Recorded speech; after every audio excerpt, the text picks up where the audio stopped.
Bienvenue sur 42 nuances de SF, le podcast français qui explore tous les aspects de la science-fiction. Je suis Clara et je suis super contente de vous embarquer avec moi pour un nouvel épisode. Alors, vous allez rigoler, ou pas d'ailleurs, mais l'idée de cet épisode sur l'appropriation des codes et des poncifs médiévaux par la science-fiction, elle m'est curieusement venue en regardant Rebel Moon de Zack Snyder. Alors ne vous inquiétez pas, hein, je vais pas parler de Rebel Moon bien longtemps parce que je veux oublier ce film, au secours, et on peut se mettre d'accord sur le fait que la partie 2 n'est pas sortie. Et en fait, pourquoi Rebel Moon ? Alors au vu du sujet de l'épisode, vous allez peut-être me dire Clara, t'es sûre qu'on parle du même film ? Et je vais vous dire oui, parce qu'en fait, je fais surtout référence au début du film, quand on est plongé, alors entre guillemets, hein, c'est un bien grand mot, dans ce village un peu médiéval, rustique, dénué de toute technologie. Et c'est vrai que quand on lance le film, on s'attend dès les premières minutes à voir peut-être des plans un peu galactiques, grandiose comme ça, tout ça parce qu'on nous l'a survendu comme un space opéra, un futur Star Wars, c'est dire. Et en effet, le film s'ouvre sur un plan dans l'espace avec un gros vaisseau spatial, donc on comprend en 2 secondes qu'on est dans du space opéra bien bourrin, mais juste après, on voit quelqu'un labourer la terre avec un cheval de trait, comme dans l'ancien temps. Ensuite, donc, il y a tout ce village un peu tolkienien avec les villageois, ce banquet qui coche toutes les cases de l'esthétique médiévale, dont la musique. Donc, dès le début, il y a ce contraste entre 2 esthétiques bien précises, avec d'une part le space opéra et l'ultra-technologie des vaisseaux, du voyage spatial, des armures, des armes et cette échelle macrocosmique, et d'autre part, un petit village rustique avec des gens qui portent des haillons. Donc, ce contraste, il peut être un peu surprenant quand on s'attend à voir le futur Star Wars, et j'ai réalisé que c'était pas la première fois que je voyais cette esthétique-là dans une œuvre de SF. Alors évidemment, il y a une grande partie d'œuvres de SF qui ne comprennent aucun élément moyenâgeux, enfin je veux dire c'est pas du tout inhérent à la SF, mais par contre peut-être que c'est inhérent à certains sous-genres, comme très curieusement le space opéra, mais on verra ça plus tard. Mais ça m'a aussi fait réaliser à quel point les plus grandes œuvres de SF comme Dune ou Star Wars, donc du space opéra je le rappelle, ont des éléments qui font allusion à l'époque médiévale européenne et plus orientale dans Dune, mais si on veut aussi aller plus loin, à des esthétiques antiques et gréco-romaines. Et ce n'est pas étonnant parce que les esthétiques historiques du Moyen-Âge et de l'Antiquité imprègnent énormément les genres de l'imaginaire, que ce soit la fantasy, le fantastique ou la SF. Mais si ça paraît plus intuitif de retrouver cet imaginaire-là dans de la fantasy, par exemple, pour la science-fiction, ça paraît un peu moins évident, ou en tout cas, dit comme ça, plus difficile à articuler. Donc en effet, on pourrait se demander pourquoi on trouve des réminiscences du passé dans une littérature dont le principal moteur est d'imaginer ce qui n'existe pas encore dans une littérature dont l'essence même est la direction vers le futur. On va essayer de décortiquer ça ensemble.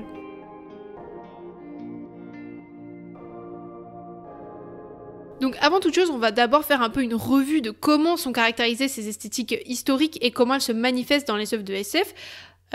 Et juste une précision avant, vous verrez que forcément Dune et Star Wars vont être les références principales de cet épisode, mais c'est aussi parce que j'estime que si ces œuvres ont eu un tel succès, c'est parce qu'elles sont énormément imprégnées de ces esthétiques-là. Donc déjà, d'un point de vue purement visuel et esthétique au sens propre, on remarque très facilement des allusions dans les éléments architecturaux et vestimentaires. Dans l'esthétique médiévale, on va retrouver énormément de matériaux bruts, tels que la pierre qu'on retrouve dans des monuments importants, des fortifications, mais aussi des matériaux bruts comme le bois qui va très souvent être lié à des villages ou des ruelles marchandes avec des étals en bois, des lieux tout de même très emblématiques, et je suis sûre qu'il y a certaines scènes qui vous reviennent à l'esprit, notamment les scènes où on se trouve dans des marchés dans Star Wars, il y en a un paquet n'empêche. Ensuite, concernant les costumes et les éléments vestimentaires, bon là il y a beaucoup de choses à dire, on va pas s'éterniser là-dessus, mais l'esthétique médiévale, elle va se caractériser par des tuniques et des robes longues, des capes, des armures et des coiffes élaborées, comme dans le Dune de David Lynch. Alors oui, je vais beaucoup parler de Dune, je vous l'avais dit, mais Enfin, surtout des adaptations cinématographiques, en fait, que ce soit celle de David Lynch, de Jodorowsky ou de Villeneuve, parce qu'en fait, c'est un univers visuellement très frappant, donc forcément, je ne peux y échapper. Bref, et sinon, on retrouve aussi dans les costumes des tissus souvent riches et en texture et en couleur, comme dans Dune. Non, c'est bon, j'arrête. Non, sinon, on pense inévitablement à la cape de Dark Vador, donc voilà, quand c'est pas Dune, c'est Star Wars. Mais aussi aux costumes Jedi qui font penser aux capes que portaient les chevaliers, mais aussi les soldats romains.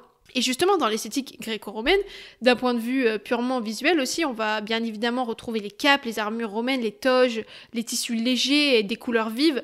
Par contre, au niveau de l'esthétique architecturale, ça va être plus grandiose. On va retrouver des monuments plus imposants et majestueux, comme les temples, les villas en pierre avec des colonnes, des arcs et des sculptures, comme dans Hunger Games, par exemple, pas comme dans Dune, et le Capitole, qui est une allusion explicite au lieu de pouvoir de Rome. Et tant que j'y suis, bien sûr, les jeux de la fin de Hunger Games sont une référence directe aux arènes et aux gladiateurs. Après, évidemment, que ce soit et dans Dune et dans Star Wars, on a toutes et tous en tête ces visuels de bâtiments grandioses comme le temple Jedi sur Coruscant, par exemple. Alors évidemment, je ne peux pas ne pas mentionner l'impact visuel des combats, du choix des armes qui, j'ai remarqué, sont beaucoup au corps à corps, que ce soit évidemment les sabres laser, les kriss, les boucliers iconiques dans Dune, mais aussi, là c'est plus du corps à corps, mais la présence de l'arc dans Hunger Games. Donc c'est étrange cette persistance du corps à corps et des armes emblématiques historiques comme l'épée, la dague ou l'arc dans un univers futuriste. Parce que dans le futur, tout laisse à penser que les armes elles vont être de plus en plus sophistiquées, que les machines vont de plus en plus remplacer les hommes sur le champ de bataille, que les combats se feront à distance. Donc c'est curieux tout de même cette tendance-là, mais on y reviendra plus tard. Maintenant, au-delà des éléments visuels purs, on peut retrouver aussi des idéaux, des codes sociopolitiques du Moyen-Âge et de l'Antiquité dans les récits de SF. Déjà, on retrouve bien évidemment la hiérarchie féodale.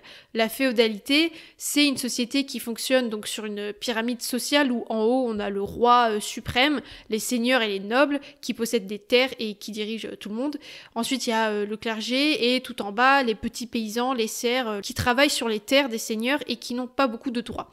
Et ces divisions de classes, c'est un sujet qui, je trouve, est souvent représenté dans des œuvres dystopiques comme Hunger Games, mais aussi dans Le Meilleur des Mondes, dont les sociétés reposent sur une hiérarchie de castes ou de districts. On peut aussi le retrouver dans le post-apo, comme dans Mad Max avec Immortan Joe, qui est le chef de la citadelle, qui possède l'armée des Warboys et qui gouverne les miséreux.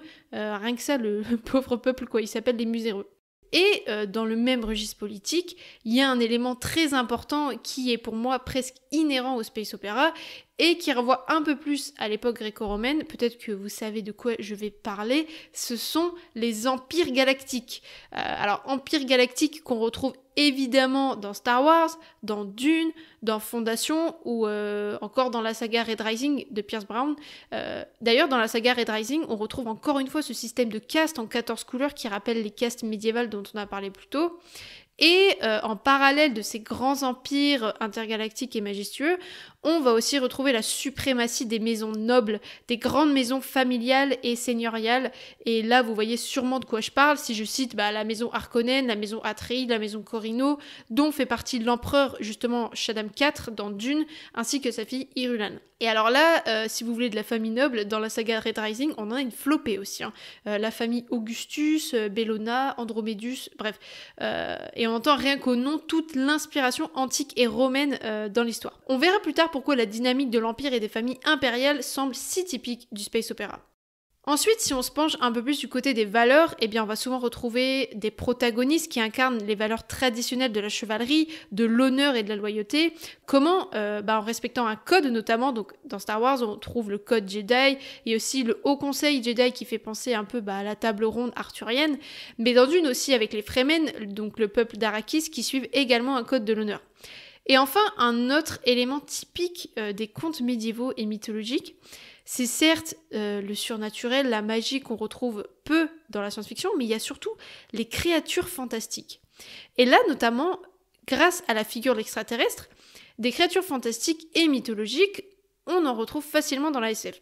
Et on pourrait se demander si, par exemple, les Vers des Sables, Shai Hulud dans Dune, mais aussi le Gritch dans Hyperion de Dan Simmons, ne seraient pas des échos, des copies de ces créatures fantastiques moyenâgeuses. Ça serait intéressant de creuser en vrai, mais déjà on peut voir que les créatures que j'ai citées là, elles partagent certaines caractéristiques avec celles des mythologies médiévales et gréco-romaines. Comme par exemple le gigantisme des Vers des Sables qui peut par exemple rappeler le kraken dans la mythologie grecque, mais aussi le fait que ces créatures elles soient rattachées à des lieux mystérieux et dangereux qui sont leur antre en fait, comme la grotte pour le dragon ou les volcans pour les cyclopes, la forêt sombre pour tout un tas de créatures. Et moi, ça me fait énormément penser à Hyperion, où le Gritch, donc cette créature, est constamment associée au tombeau du temps. D'ailleurs, j'en profite en parlant d'Hyperion, cette œuvre, elle a aussi pour moi cette aura de conte médiéval avec ses différents récits d'exploration qui s'intègrent dans un périple plus grand, une sorte de pèlerinage vers un lieu mystique. Donc voilà, genre des pèlerins envoyés en mission sur une terre dangereuse et mystérieuse, ça fait énormément penser à la littérature médiévale, à la quête du Graal, etc. D'ailleurs, petite parenthèse, il faut savoir que Dan Simmons, il a fait une réécriture de l'Iliade dans un monde futuriste qui s'appelle Ilium Olympos. Donc voilà, c'est une référence qui rentre complètement dans cet épisode, il fallait que je la mentionne. Si jamais vous êtes intéressé, j'ai plus la date par contre, désolée, mais voilà, je pose ça là. Donc voilà un peu pour cette revue non exhaustive et assez superficielle, il faut le dire, des aspects médiévaux et antiques dans la SF, mais c'est la preuve que rien qu'en restant à la surface aux œuvres les plus connues, la SF elle est cafie de ses esthétiques et de ses poncifs. Mais on remarque tout de même que ces esthétiques, elles sont plus spécifiques à certains sous-genres de la SF, comme vous l'aurez compris, le space opera, mais aussi le post-apo, où la civilisation humaine, après s'être effondrée, repart de zéro, sur des bases très archaïques, et la dystopie parfois. Mais pourquoi donc, diable, retrouve-t-on parfois autant de choses de l'ancien temps dans le futur temps ? Donc maintenant, on va analyser un peu les motivations derrière l'utilisation de ces esthétiques dans la science-fiction.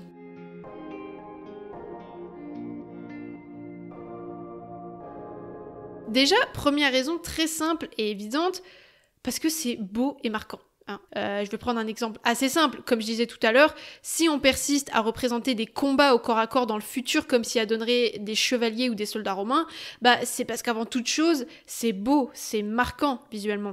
En termes de chorégraphie, c'est quand même plus sympa de voir deux personnes qui se battent en duel dans une arène avec des sabres laser plutôt que deux soldats qui se tirent dessus à distance. Donc, malgré toutes les avancées technologiques dans les œuvres de SF, on s'attache à ces représentations physiques et organiques du combat parce que d'un point de vue purement esthétique et créatif, c'est beau, c'est chorégraphié, ça demande de l'imagination de dynamiser tout ça. C'est haletant, c'est prenant, ça met en scène du courage et de l'agressivité, ça fait vraiment appel à des émotions brutes et primaires qui peuvent être très vite frappantes visuellement. Bien plus qu'un mec qui pilote un drone de combat. Je pense que c'est moins épique quand même. Ensuite, on pourrait se demander s'il n'y aurait pas aussi des raisons narratives, en fait littéralement pour faciliter le scénario, quoi. Parce que, autre exemple, dans un univers de space opéra où l'humanité est dispersée sur de longues distances dans la galaxie, le système féodal, comme il a l'avantage d'être fortement décentralisé, il peut s'avérer être un choix pertinent pour la création et la cohérence de l'univers. Parce que s'il fallait inventer un système politique adapté à chaque planète, dans un space opéra, la création de l'univers serait vite un enfer pas possible. Ensuite, quand on veut écrire un récit d'aventure épique à l'échelle de la galaxie, donc là je fais toujours référence au space opéra, les poncifs de la littérature antique et moyenâgeuse sont des inspirations très riches parce que eux aussi, ils abordent des sujets héroïques à très grands enjeux. La littérature antique, par exemple, elle met au centre de ces questionnements la confrontation avec les dieux, le destin, les guerres, bref, des choses à grande échelle, tout comme le space opéra qui met en scène des histoires à l'échelle de la galaxie. On suit des héros dont les actions ont un impact à l'échelle de l'humanité, comme Anakin, Luke ou Leila, mais aussi Paul Atreides ou Darrow dans Red Rising qui renverse l'Empire, quoi, rien que ça. Donc, pareil dans la littérature médiévale où on suit très souvent des rois, des reines, des princes et des princesses dont les actions vont impacter des royaumes et des empires entiers, mais on suit aussi des chevaliers à la recherche du Graal, autrement dit en quête de l'immortalité, rien que ça. Je parle du space opéra, mais dans les dystopies aussi, on retrouve aussi énormément d'enjeux à l'échelle d'une société entière, notamment avec le renversement du pouvoir et la révolte, comme dans Hunger Games, et qui ont souvent des répercussions sur toute la société. Donc, pour moi, ces genres, ils partagent en ce sens, avec les littératures médiévales et antiques, ce terreau adéquat pour des récits d'aventure et d'initiation, où vont se jouer la noblesse, l'honneur, la vengeance, la répartition entre le bien et le mal, la fatalité. Bref, des choses qui se jouent rarement à l'échelle individuelle, de manière psychologique et introspective. Donc déjà pour moi, par le souhait de raconter des histoires à l'échelle de la galaxie ou d'une société entière où l'humanité va chercher à pousser ses limites, ça paraît normal de voir la science-fiction s'approprier ce genre d'esthétique-là, très majestueuse, très grandiose et parfois métaphysique avec les enjeux du destin et des dieux.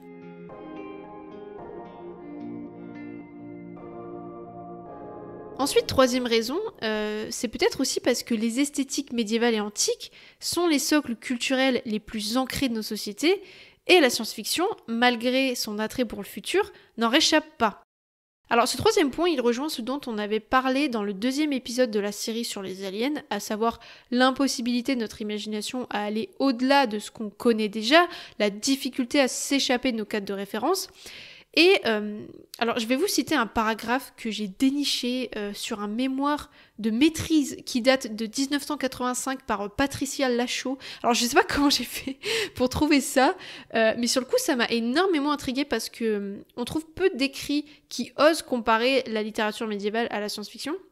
Donc ici Patricia Lachaud, si jamais tu passes sur ce podcast, fais-nous signe. Elle dit qu'écrire de la SF ou du merveilleux, c'est écrire un monde différent. Et je vous cite la suite. Le but avoué est de décrire un univers différent de celui où l'on vit. Mais finalement, et bien que certains détails soient notables, on décrit un univers semblable. Le monde futuriste se veut être un monde parallèle au monde féodal dans lequel se vivent l'aventure et l'initiation. À cause de l'étroitesse de l'homme et de son imagination, il ne peut que transposer la réalité qu'il connaît dans un autre cadre, mais ne semble pas posséder la capacité de construire réellement un autre univers. La phrase d'Edgar Allan Poe est encore vérifiée. L'esprit humain ne peut imaginer rien de ce qui n'a réellement existé. Fin de la citation. Ce que je trouve ultra fascinant dans son approche, c'est qu'elle va dire que le mythe scientifique est à la science-fiction ce que le mysticisme est à la littérature du merveilleux. Alors vous inquiétez pas, je vais la refaire. Enfin, du moins, parce que même moi, je vais expliquer plus en détail ce qu'elle veut dire par là. En fait, Patricia Lachaud, elle dit que les deux genres, donc le récit du Moyen-Âge et le récit de SF, partagent un point commun. Ils inventent tous deux des mondes imaginaires basés sur ce que les gens de leur époque pensaient et espéraient. Elle explique comment la science-fiction du XXe siècle et les histoires merveilleuses du Moyen-Âge ont toutes deux besoin d'un peu d'irrationnel pour exister. La science-fiction se base sur les découvertes scientifiques, certes, mais c'est pour mieux extrapoler vers les mythes scientifiques invraisemblables, comme la téléportation, la télépathie ou le voyage supraluminique.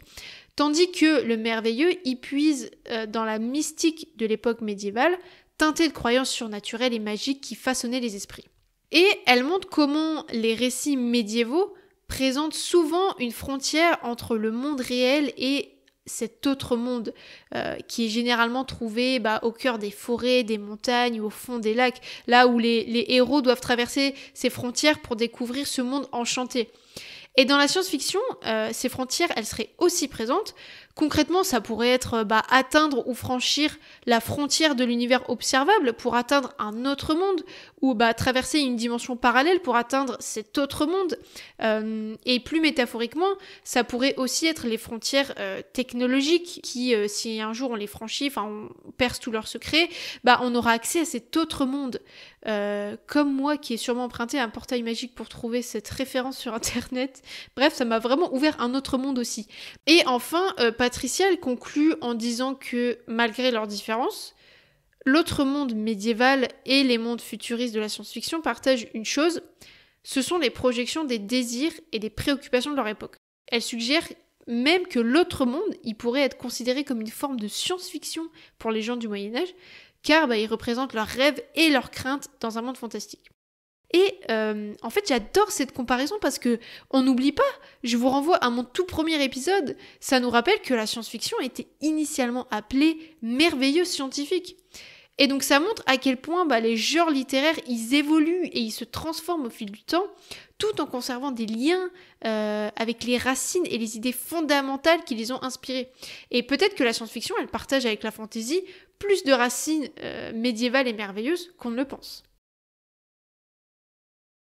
Donc pour conclure, avant que ça parte trop loin, en fait on se rend compte que l'esthétique médiévale, elle cesse d'être réinventée, que ce soit au cinéma, dans les livres, les BD, les récits de fantasy ou de science-fiction.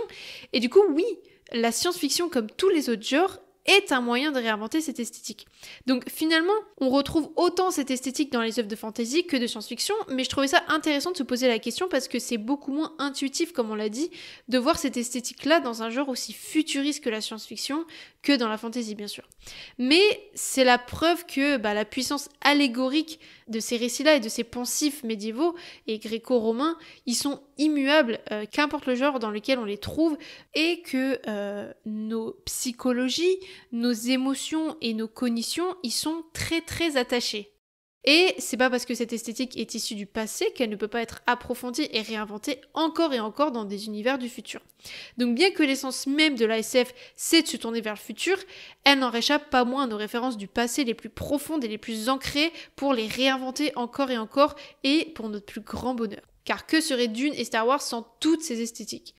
J'aimerais ajouter aussi que la littérature médiévale c'est avant tout des fables et des contes populaires, et c'est drôle parce qu'il faut pas oublier que les genres de l'imaginaire, et tout particulièrement la science-fiction, ont d'abord été considérés aussi comme une littérature populaire. Et en ce sens, la science-fiction, elle partage aussi avec les fables un peu médiévales les mêmes racines, ces racines aussi populaires. Je terminerai cet épisode en citant Andrew Greenberg et Bill Bridge, ça se trouve ça se dit pas du tout comme ça, les créateurs du jeu de rôle de science-fiction médiévale Fading Suns, qui le présente donc comme, je cite, une tentative pour réenchanter la science-fiction, pour combiner la mystique médiévale avec les merveilles de l'avenir. Voilà, je trouvais ça très poétique, fallait que je termine là-dessus. Bref, j'espère que cet épisode vous aura plu. Comme d'habitude, n'hésitez pas à me faire un petit retour. Merci encore pour tous les retours que j'ai eus. Malgré cette petite absence là, j'avoue que c'était un petit peu la course pour moi en ce moment. Mais voilà, je suis très contente de faire cet épisode et de vous lire tout le temps. Donc franchement, merci à vous pour votre soutien. Prenez soin de vous et on se dit à bientôt pour le prochain épisode.